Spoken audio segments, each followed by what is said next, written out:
नज़म नंबर 23 हिंदुस्तान हमारा।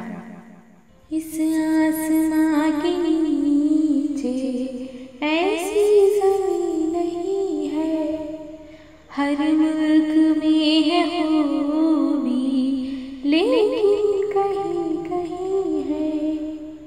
हिंदुस्तान के अंदर, हिंदुस्तान के अंदर जो चीज़ है हंसी है।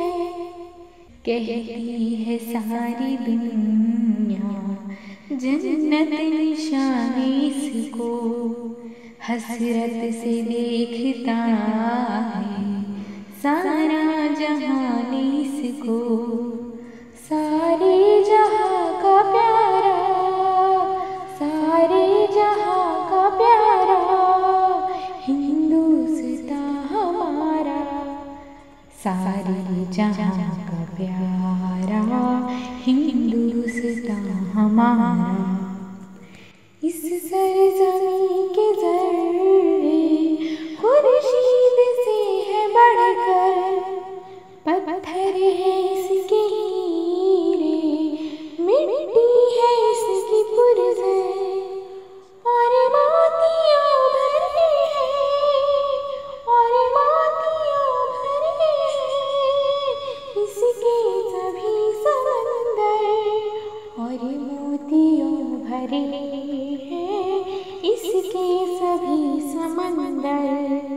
हर चीज़ खुशनुमा है, हर चीज़ खूबसूरत।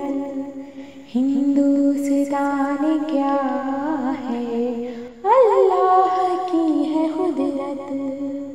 कुदरत ने है संवारा, कुदरत ने है संवारा हिंदुस्तान हमारा।